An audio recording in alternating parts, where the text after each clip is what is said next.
Just hours after Australia's highest court threw out the sex abuse conviction of the Vatican's former treasurer, Pope Francis offered his morning mass for all those who suffer from unjust sentences, which he compared to the persecution of Jesus.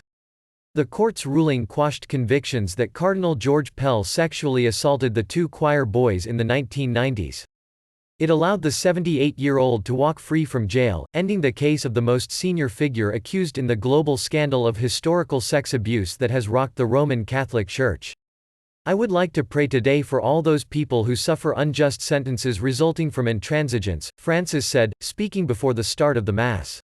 Francis did not mention Pell, the cardinal who was put in charge of Vatican finances by Francis in 2014.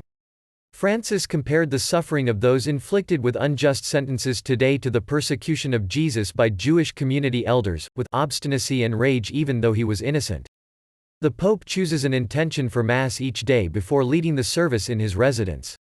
In recent weeks, the Pope's intentions for nearly all of his daily Masses have been related to the coronavirus pandemic.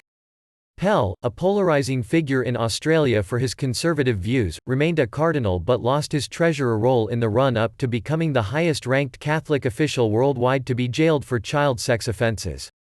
He was serving a 6-year sentence on one charge of sexual penetration of a child under 16 and 4 charges of an indecent act with a child under 16, which the plaintiff said took place when Pell was Archbishop of the City of Melbourne. The 7 judges of the High Court agreed unanimously that the jury in the cardinal's trial ought to have entertained a doubt about his guilt, ordering his conviction be quashed.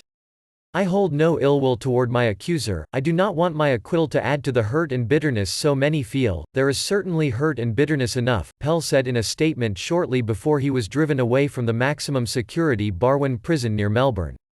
The Vatican has welcomed the Australian court's ruling, praising Pell for having waited for the truth to be ascertained. A statement said the Vatican had always had confidence in Australian judicial authorities and reaffirmed the Holy See's commitment to preventing and pursuing all cases of abuse against minors. It noted that Pell had always maintained his innocence. The Survivors Network of Those Abused by Priests (SNAP) said it was dismayed and heartbroken by the verdict. "This is a disappointing ruling that only exacerbates the mistrust survivors feel," SNAP Australia said in a statement. An investigation of Pell by the Vatican was mooted at the time of his conviction but never formally begun. Francis appointed Pell to overhaul the Vatican's vast finances in 2014.